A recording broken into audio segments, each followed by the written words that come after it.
That's fine. I'll make it a quick presentation. Hi everyone, this is Candace Sampson. She went to Cal Poly as a GRC major, graduated in 2012, and is now Director of Client Services for Snowball Print Marketing. Thank you. That's amazing. All right, I know everyone's still, whoa, it's so weird hearing my voice like this. It's also very weird to be back here, but I wanted to thank you so much for inviting me, for having me back here. It's very, very nostalgic walking around. There's a lot of things that have changed. I graduated in 2012, and I stopped at the Cal Poly store, the bookstore, and I was, asking the women who were working at the counter. I was like, oh, is there an alumni discount? And they're like, yeah, sure. And they're like, oh, when did you graduate? And I'm like, I don't know if I want to talk about this. I just hit my 10-year high school mark, and now I'm inching towards the 10-year college mark, and it's still so weird. So anyways, my name is Candace. I graduated in 2012 with GRC major with a focus in management. And before I get started, I'm just going to start passing these around. There's all sorts of things. So I'm just going to go, y'all get these. Sure. I have all sorts of things. There's that. You have to stay separated, is that what you want to do? Huh? No, you can go wherever. Just grab it. Yeah, here. Hand them on me, I'll take care of it. All right. There we go. Yeah. Have a stack of paper and print. So my presentation today is how to buy print for global accounts and other life lessons that I've learned in my career. So just a quick overview. I'm just going to talk about my career path, tips and tricks, again, that I've learned for purchasing or buying print, especially with a focus on global accounts, and then what I do today, what my life looks like. So this is my little career path here. So I graduated in 2012. I was a part of TAGA, kind of, my sophomore and junior year, and then I was bindery manager for UGS. Do we have any UGS managers in here? Woo! Okay, so I was bindery manager. I know they've changed all the names, but I lived in that bindery. I love bindery. I love finishing. I love everything about it. And I was also a part of Greek life. So I graduated 2012. My spring quarter, I went to the career fair. I was a little bit delayed. I don't think I actually went before that, but 10 out of 10 recommend going before your spring quarter of your senior year. Do we have any seniors in here? Oh, we have a lot. Okay, yeah, definitely go. I know there's one tomorrow, I believe. You should go. And don't be afraid to talk to people, get an idea of what they do. Honestly, I came, I think last year, we love talking about what we do. And it's so exciting seeing you guys learning all this stuff that we're actually applying in our day-to-day lives now. So I went my senior year. At the time, I had interviewed with Consolidated Graphics, which is now R.R. Donnelly, in their leadership development program. I chose to interview with a location on the East Coast. I'd chosen New York, but if you've ever been to a print facility, there's no print facilities in downtown New York, I'll tell you that much. They are way too big and rent is too expensive. So at the time, my interviewer was like, hey, why don't we choose Washington, D.C.? There's 8 plants there. So I ended up getting a call back from a plant in Baltimore, Maryland. I flew out there. I did the phone interview. I did the in-person interview. I flew back to California. Everything went well. They extended me an offer, and I said, no, thank you, which is bananas because I had absolutely nothing else lined up. So in my head, the way I viewed it is I didn't know if I was ready to move to the East Coast, first and foremost. Second, I was like, you know what? Print's dying. I'm not doing this. I'm getting into something else. Fun fact, print is not dying. It is not dying. It is not dead. It's evolving into a lot of other things here. So I went on my merry way. I graduated. I moved back home to the Bay Area. I found a job in recruiting about a month after I graduated. So I did that for about 3 months, and I absolutely hated it.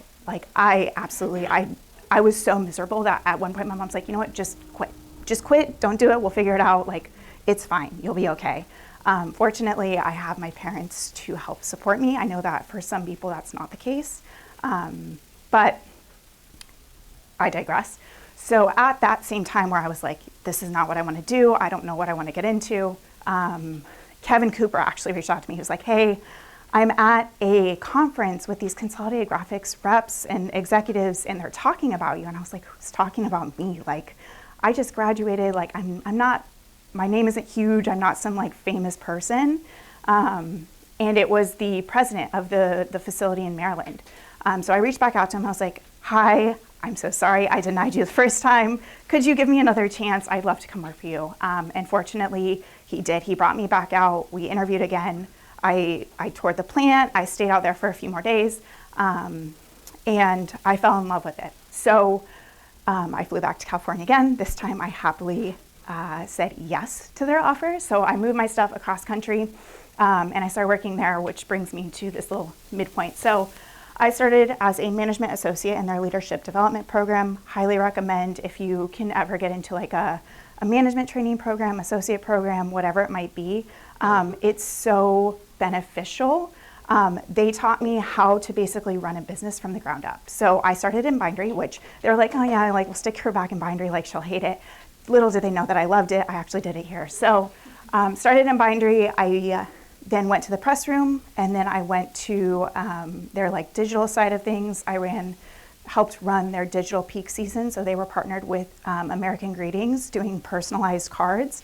So it was a 24-hour-a-day, 7-day-a-week operation from like, I'd say October through December. And then I went into estimating, I went into paper buying, I went into customer service. So I did a lot. I saw a lot. I really got to understand the business from the ground up, which I thought was extremely helpful in my current job. So after about 1.5 years of working there, I realized I was spending all of my savings on trips back to California, which was not sustainable by any means. So that's when I started looking at what else can I do, where can I take my career next. So I actually went to the GRC career page, which I think is now all wrapped into the Cal Poly career page, and started searching. I found a job for a production services executive for HH Global, a company I'd never heard of before. I applied, they contacted me, I interviewed with them, and on the second or third interview, they're like, oh yeah, we work on site at Google. And I was like, I'm sorry, you do what?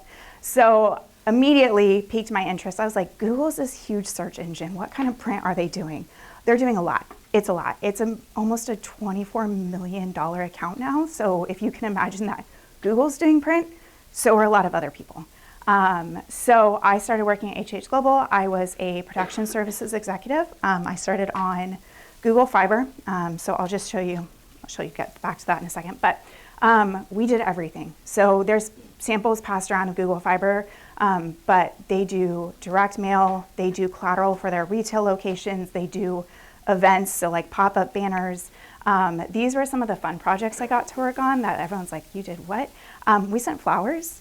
So we printed and actually figured out how to deliver flowers to Kansas, Texas, sorry, my voice is starting to go, Kansas, Texas, and Utah, which is super fun to figure out how to deliver flowers in the middle of the summer. So we definitely got a lot of complaints of dead flowers, or potpourri, as people kindly put it. But this was really cool and something completely out of the box, but still print related. So we worked alongside their marketing team to distribute anything they could think of. I did a PMS matched hard hat and like shovel for a like groundbreaking ceremony. Never would have thought that like PMS match would ever come into the world of Google, but it does. It's very critical. They have an entire brand team that is focused on the PMS color, the CMYK breakdowns. They've done tons of testing on it. And then this on your left-hand side was a completely variable t-shirt campaign, which is bananas when you think about screen printing. I don't even know how many they opened it up to. I want to say it was like somewhere between like 10 to 20,000 people could basically go into this form, put whatever they had to, like they had said like, okay, we want it to be make the internet, and then you could fill in whatever you wanted.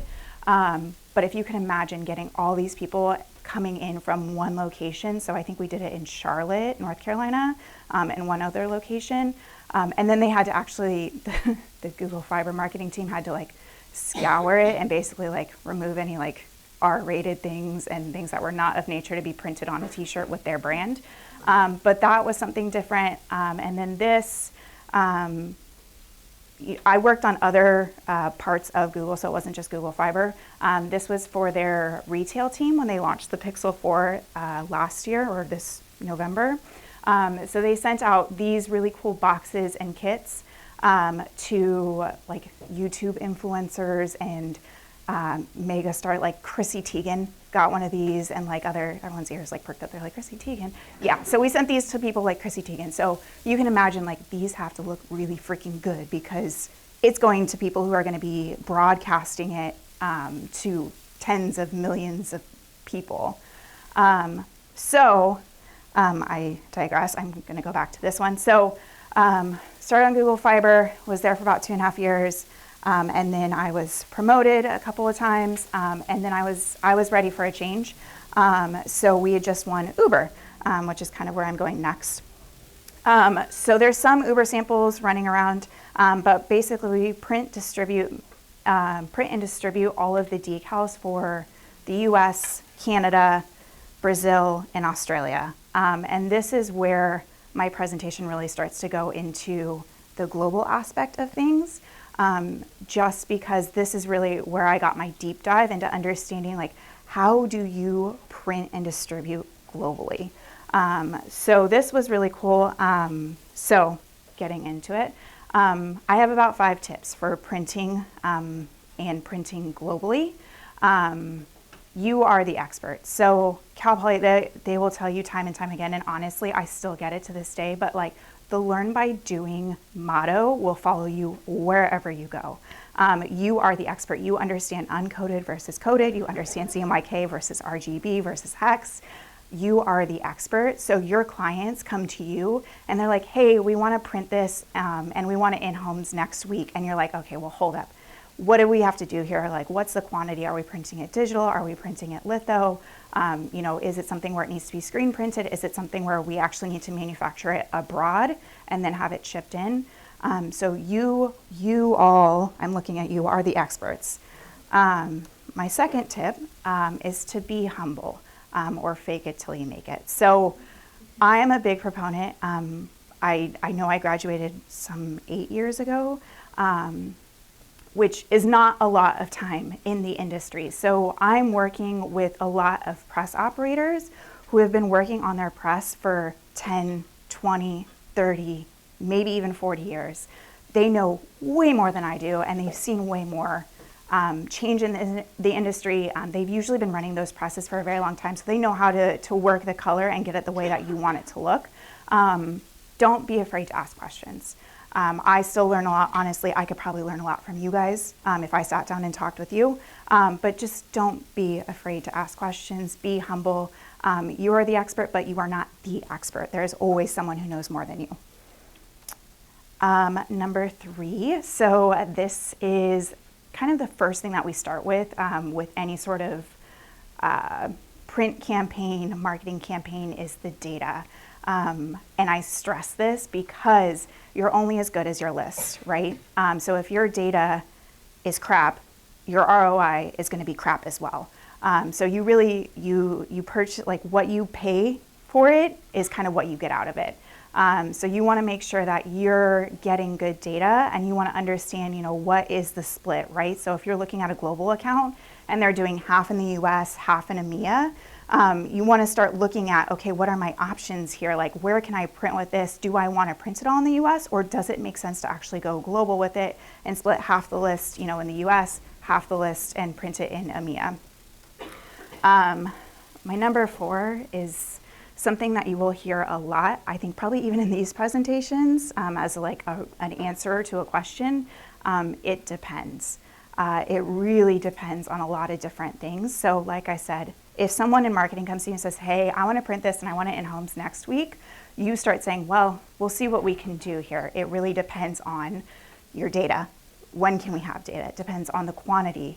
Is it 1,000 or is it 1 million? It depends on, where the split is in the data. Do you have stuff that is mailing or shipping into India or Brazil, or it's all the US? So that changes really where you're going to go with it. It depends on a lot of different things here. And it also depends on the culture as well. So that's a big thing I learned with Uber in Australia. They really like to print in country wherever they can. So I learned it with the decals. We printed them in Australia, and they have a completely different mail system than we do. And I learned it with business cards, which is crazy to think that I'm printing business cards, but Uber prints a lot of business cards. And in some locations like the US, it's being phased out a lot because of technology. Everyone can just email you, they can use LinkedIn, but a lot of people still use business cards, and where it's very predominant is in the APAC region. So in Japan, it's very culturally acceptable to come in. You need to have a business card at your meetings, and it has to be the right size too. If you print business cards in the UK and you print business cards in the US, they're two different sizes. So this is kind of my catch-all. It's my favorite phrase when people are like, well, how do you do this? I'm like, well, it depends. There's a lot of things that go into it. And the last tip that I have is communicate. It's in our major name. And we graphically communicate, but this also translates to your clients. It translates in your day-to-day life, right? Setting expectations early on, communicating with your clients, communicating with your team, communicating with your vendor. I could go blue in the face talking about communication, but it's so key. And especially when you start getting into those global locations, understanding how do they communicate, right? As Americans, we might come off harsh in some locations. So my trusty friend is Google, and I always Google just different cultural norms. But this is the biggest thing I've learned as kind of a print buyer is communication is key. So does anyone have any questions so far? Am I just like, anyone? No? Cool. Okay. So what I do today, so I work for Snowball Print Marketing. We are a print marketing agency that is up in the Bay Area. So we develop and execute innovative, responsibly sourced direct mail. That's really our big focus. And people look at me like I'm crazy when I try and explain what I do. I think my parents still think I do graphic design, which is not the case at all. And it's even harder to explain to your friends and your family that I print the junk mail that goes into your boxes. But really what it is it's kind of an accumulation of all these marketing aspects, right? Direct mail is so critical in today's world when we are so technologically advanced and inundated. I always tell people, I'm like, you know how easy it is for me to just mass select emails and delete them? So easy. And it's so different when someone receives a piece in the mail, even if it's not as great like this one. I didn't print this one. I kept it as an example of what not to do. But it's so critical to do direct mail alongside other, email campaigns, out of home, whatever it might be. The other big thing that we are focused on is our green supply chain. That's a huge focus for us. And I know that you kind of briefly touch upon it here. I don't know if it's been incorporated more into the curriculum, but all of our paper stocks that we print on have some sort of amount of post-consumer waste in them. So whether it's 10%, 30%, or we aim really for 100% post-consumer waste. We're also a part of a few different networks that support women and sustainable efforts.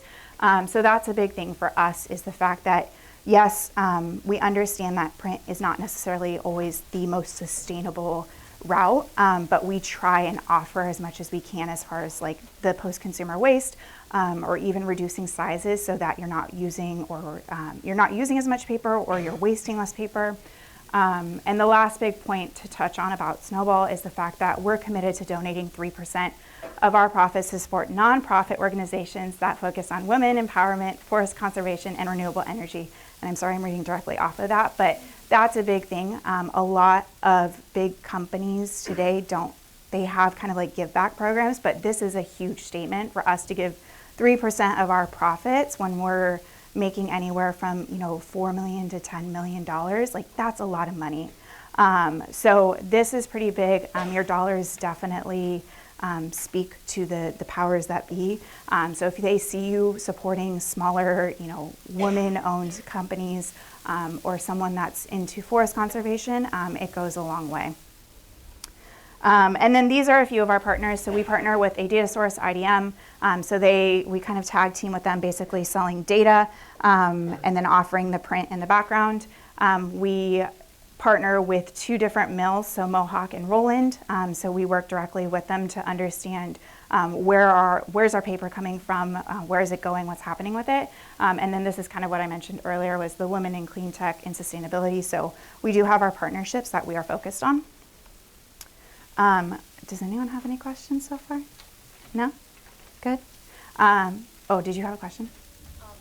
What kind of, do men work at the company? Not yet. So I'm the 3rd person that's hired on. So they started about 2 years ago.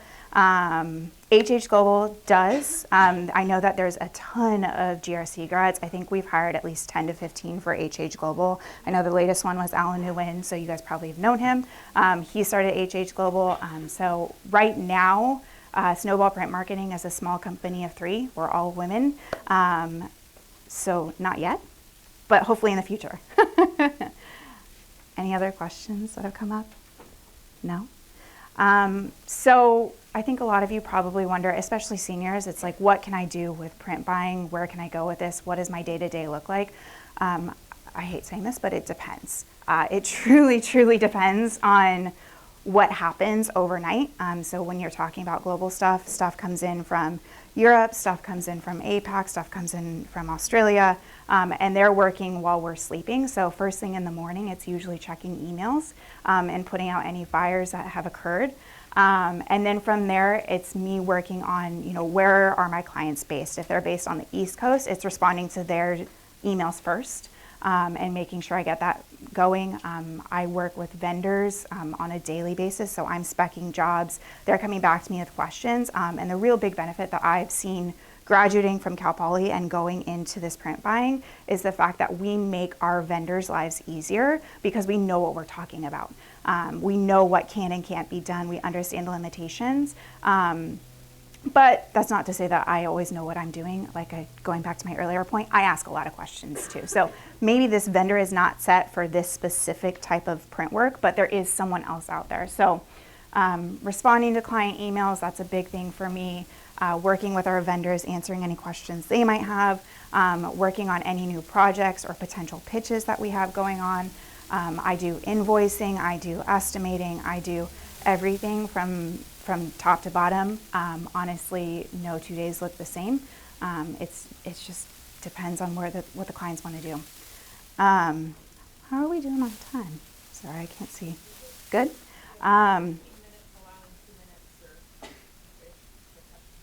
Cool. So I know that I sent around, I have a few of these. So I wanted you guys just to see what I've done. I know there's some, I've got some weird stuff in here. I have business cards this is printed in Mexico. So I was testing out the stock. I had sent them samples and they had sent me back samples.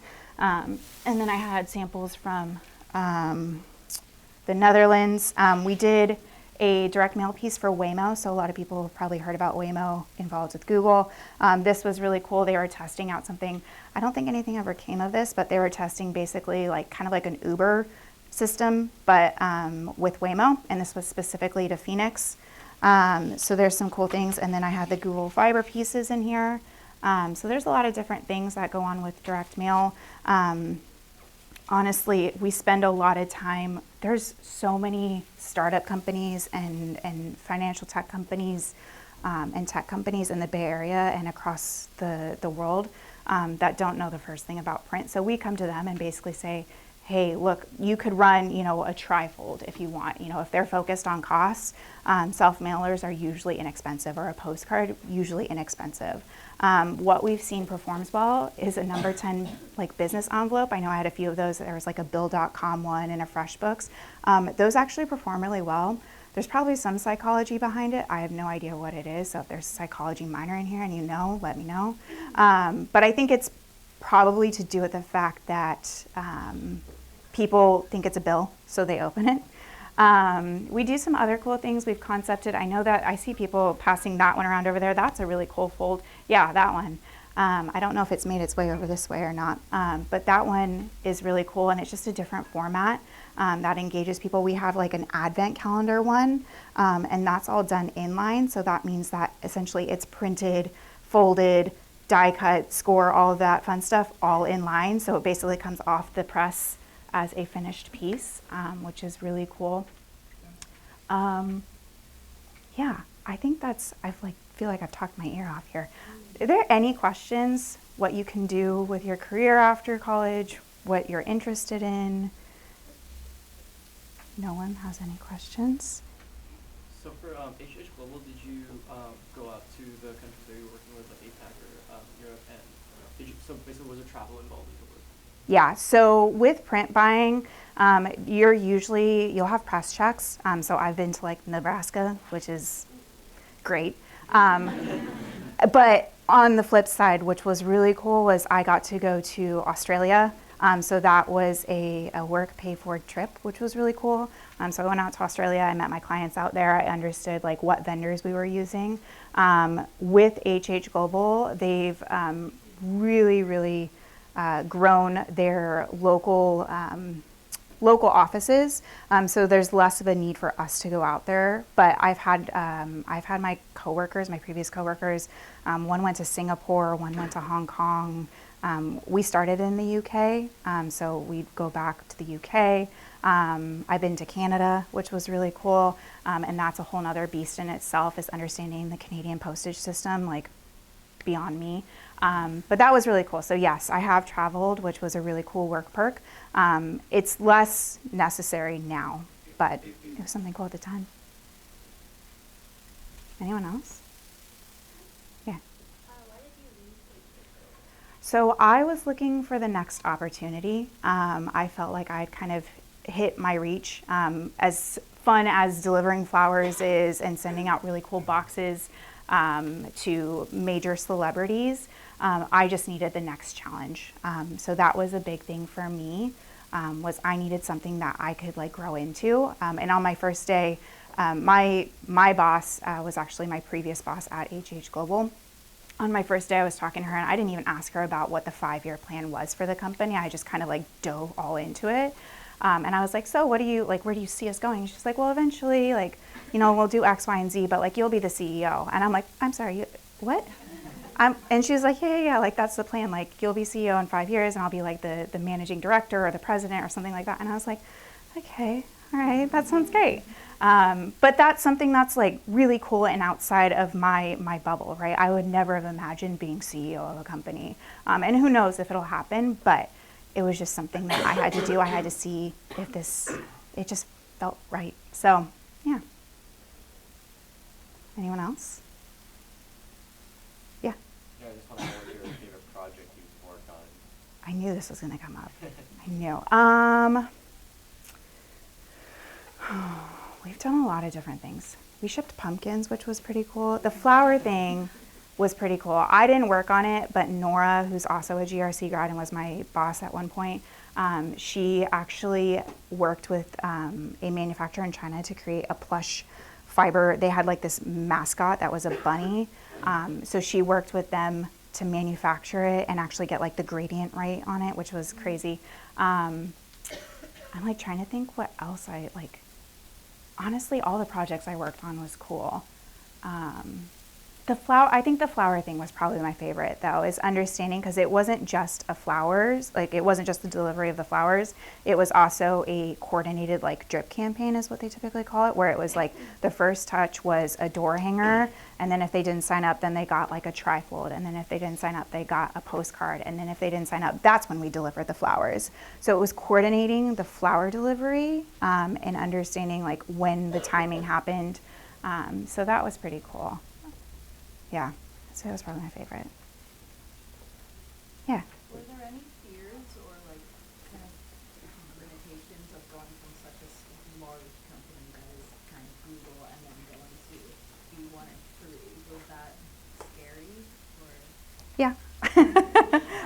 There's a lot more at risk, but Fortunately, my boss, so the CEO and the COO, they've put in so much hard work over the last 2 years, understanding a business and how to get things up and running. Because before I walked into a company that had everything settled, right? They had their invoicing system, they had their vendors already set up, everything was in place legally, so on and so forth. But really, they came in and they had to set that all up from the ground. They had to figure out, okay, if we need any lawyer to review any sort of contract with a vendor, who I don't have a lawyer, so they had to figure that out.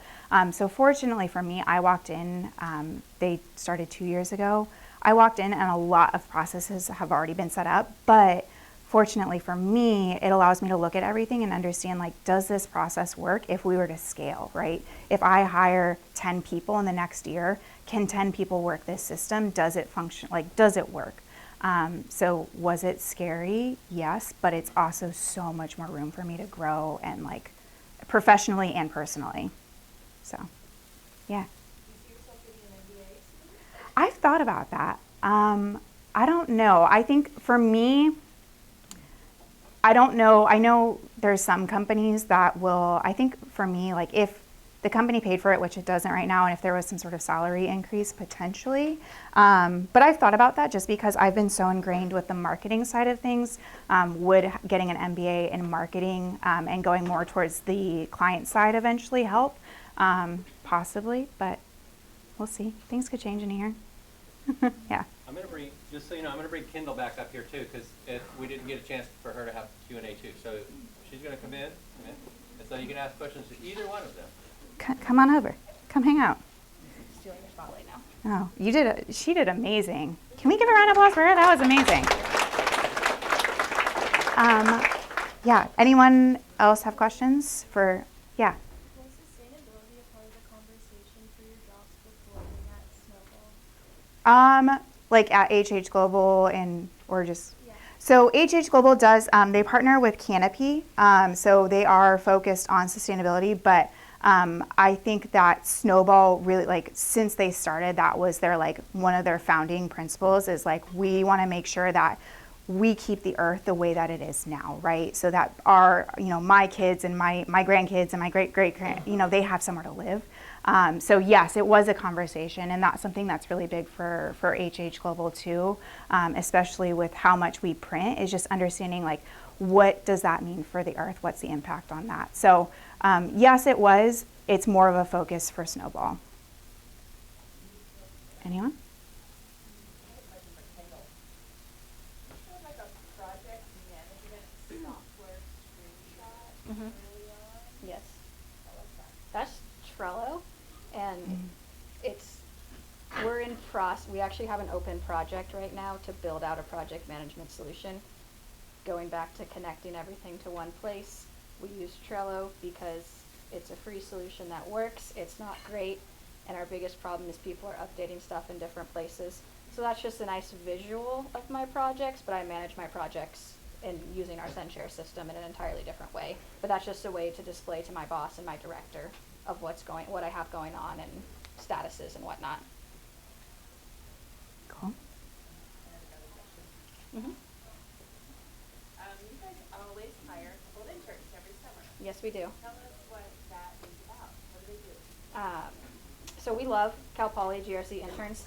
We have 4 or 5 GRC grads full-time on the team at Applied Medical, and we continually come to the career fair. I've been for the past 3 years now, I think, because our managers and our team leaders who actually aren't from Cal Poly really appreciate GRC students, because the graphic communication students come with the background to be able to fit in really well with our team.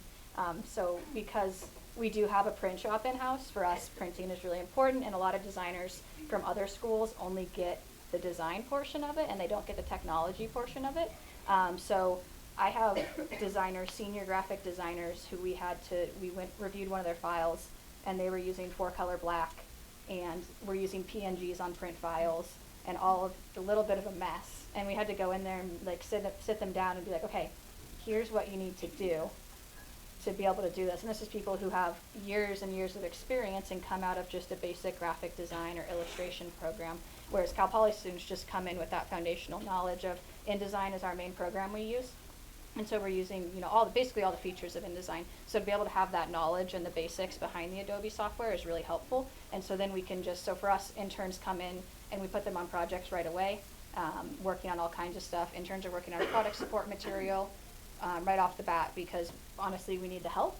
And so for us, it's really great when we can bring in students who know what they're doing and have that foundational background to be able to just train them on our process, and then they can start working.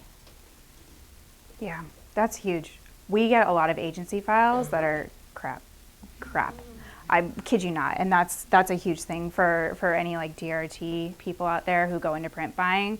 It's huge, honestly, knowing how to like actually like pre-press a file and like put on trim marks. Like I got a business card, Uber business card from their internal team, and there was this like black line around it, and I was like, oh, that's part of the design. No, those were the trim marks. We had we started saddle stitching a lot of our projects. That was a change. We used to coil bind, and then we moved to saddle stitching. And I can't tell you how many times I had to go through with the team, why is your file 10 pages? Or why is your file this? And we recently had one, we do community outreach work, so organizations, community service organizations send us their files, and they normally pre-press them, and then we just send them to print. And I'm doing an estimate for one of them, and I'm asking our designer, I'm like, why'd you give me a file with 10 pages? That's gonna be saddle stitched. Just some of those basic things, just that we know is just like the back of our hand, a lot of people just aren't familiar with because they're not familiar with printing. Any other questions? Everyone needs a coffee, apparently. Cool. Oh, yeah. So it seems like you two kind of have different backgrounds, different experiences when it comes to the job. So with Kendall, she kind of works in-house, right, with Applied Medical, and she gets projects from the company. But you, Candace, work with other companies, and they go to you to work with direct mail. So could you say, like, what are the benefits for you working in-house and for you having companies come to you for work? That's right. The benefits of in-house is that my whole team is all in the same spot, and then I have the ability to develop relationships with all of our requesters and kind of have that connection.